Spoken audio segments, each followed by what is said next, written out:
Now, today I'm showing you why women will oftentimes emotionally invest in the man who treats them worst out of all of the potential options that they could have. And this is a very important video, especially if you have a crush on a specific woman, or especially if you are wanting a long-term relationship one day with an amazing woman that ends up coming into your life. This video is going to be showing you an exact breakdown, specifically what a woman really wants to know deep down when she's with you. And I'm even going to show you how to execute this properly so that way you can use it in your dating life without even thinking, because I want it to become second nature for you. Now, after this video is over, I created a totally amazing presentation for you. All you have to do is click the link in the description, and I'm going to be showing you how you can use MBT, masculine behavioral techniques. You can take this process, copy paste it into your dating life, and get results way quicker compared to the majority of all the other men out there. So with that said, let's dive in. Okay, this is why women invest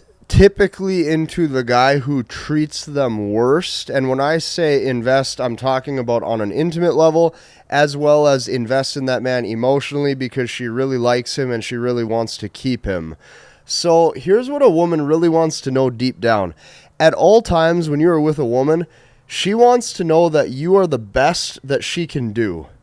That's what she wants to know. She wants to know that when she looks at you, she wants to know that this is the best that I can possibly do. This is the best man that I can obtain. So here is why this happens. 24/7, through her mind, as she's optimizing hypergamy, she wants to see that you are the best bet to aid in her survival. Okay, she wants to know that you are the best, most strongest fit that she can obtain. So with that said, here's what you have to know. If her eyes are open and she's awake, okay, say this with me. If her eyes are open and she is awake, she is finding reasons or attempting to find reasons to disqualify you and to exit. Now, that's like a super harsh statement, so say this with me one more time before I kind of dissect it and show you why it's like this. If her eyes are open, okay, and she is awake and breathing fresh air, she is finding reasons or attempting to find reasons to disqualify you and to exit that relationship or to exit that dating interaction that she's having with you. Why would this be? Because at all times, she wants to know that hypergamy is satisfied and optimized, and this is how women oftentimes find the best fit. This has nothing to do with love. This has nothing to do with chemistry. This is rooted in Mother Nature, okay? This is rooted in the hardwiring and the process of how women decide which man they are going to invest in. So with that said, here's what I can tell you. You can blame the universe for dating being like this.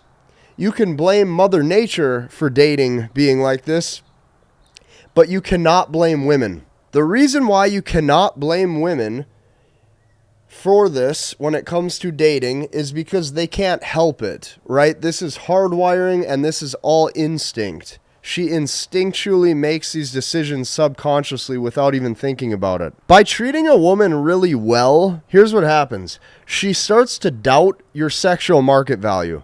She starts to look at you and say, I can probably do better. Or she starts to look at you and say, I'm the best that this guy can do or will ever do.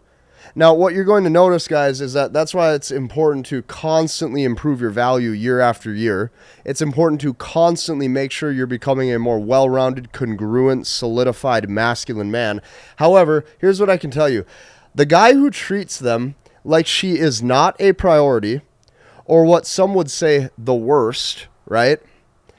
This is the guy who wins her heart. And she can't help it. And you can't help it either. This is just the way the world works. This is just the way dating is. This is just the way that dating operates. The reason why this is new information to you and for you is because not only have you probably discovered my channel, but you've probably realized that some of the old beliefs that you have held on to in the past as you've grown up or as you've gotten older have not served you to the level that you've wanted them to, which means that they are incorrect.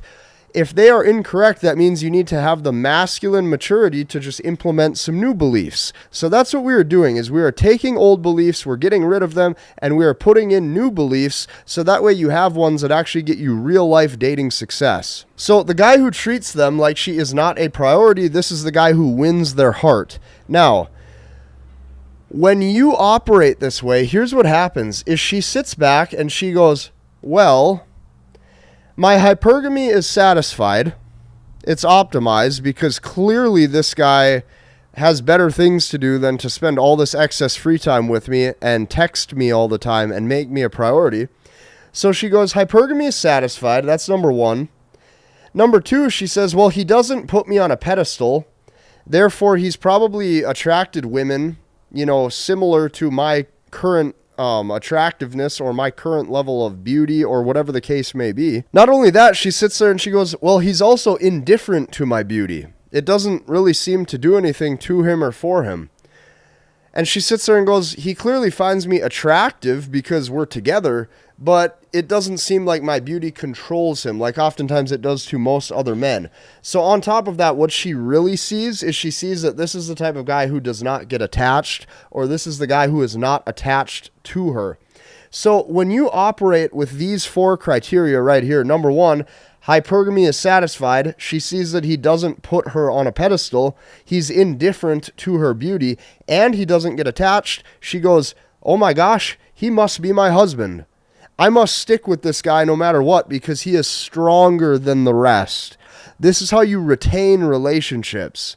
Okay, this is very important, and this is something that most guys get totally wrong. Now, taking this a step further, okay, the guy who treats them really well, because I understand that some of you are still going to need to go out and learn on your own. So I'm going to try my best to save you all of that headache and just show you what happens, okay? The guy who treats them really well, here's what happens. She always doubts his value, and she doubts his value for a variety of reasons, okay? The first is because she wonders if she can do better. On top of that, she questions what she did to deserve to be treated so well in the first place. Then if you take that one step further, what's oftentimes going to happen is she leaves him. So when you take a look and you recap all of these, she doubts his value, she wonders if she can do better, she questions what she did to even deserve this level of treatment. All that's going to happen is she exits and she wants to find a guy who has better things to do than spend all of his excess free time hanging out with her. She wants to chase his validation. She wants to chase his approval. She wants to chase his attention. The second it is easily accessible, it no longer holds value. Things in life that are hard to obtain have more value, okay? So, here's what I can tell you. You can be rich, you can be high value, you can be good looking. It just doesn't matter. Women operate off of feelings, okay? All of these are materialistic, status-driven metrics that may look good on paper and it may help you attract women, but these do nothing to make that woman feel. Women operate off of feelings. So even if you have all the boxes checked in life and you look like you're going somewhere, here's the problem. Since they operate off of feelings, by treating her amazing, you bring her feelings that lead her to believe that you are inadequate for her. Say that with me one more time. By treating her amazing, you bring her feelings that lead her to believe that you are inadequate for her. She literally thinks you're not good enough. All because of the way you've treated her. And the way that you've treated her oftentimes will give her a sense of what a high priority she is in your life, and the way you treat her bring out those feelings. That relationship and that mutual exchange of feelings always has to have the dynamic where the leverage is working in your favor, so she respects your value, and so she respects your value as a man and your masculinity. Now, what's the conclusion? Because some of you, you're going to be seeing this, and it's going to be quite a shock. Now, if this is a shock to you, here's what I can tell you. The conclusion, okay, how to do this without being an asshole who takes things way too seriously. What you need to do is you just need to keep all of the women that you date at a distance, okay? Have that space and that separation so it looks like you have other things that you're focusing on in life. Here's what I can tell you. I don't even care if you're married. If you're married or you're in a long-term committed relationship, at times you need to be distant so she wonders what you're up to, okay? What this is going to do is this is going to create mystery where she wants to now figure you out, okay? It's like leading her to a novel or a movie that she just can't finish. And she can't finish it because it's not over. There's still mystery. There's still open loops that she wants to close. So because of that, she starts to see that you now have your own life. And a man who has his own life, what she sees is she goes, well, he has a standard. He has a standard for living. And not only that, his desires don't control him. So what this really boils down to, when you're keeping these relationships at a distance, the most important thing, what this actually boils down to, what it's actually signaling in that woman's brain, is you're actually making a difference, and you're bringing out a feeling that says this one thing subconsciously. And what you're actually saying is you're saying that you are not weak to her beauty. And a man that is not weak to a woman's beauty is a guy who's not putting her on a pedestal, and his desires do not control him. So this is why women typically invest in the man who does not necessarily make them a priority, or the man who, doesn't necessarily treat them the best compared to all of the other guys that she could have. If you like this video, I want you to hit the like button. I also want you to check out that webinar that I made for you down below in the description. It will totally transform your life, and we'll see you in the next one.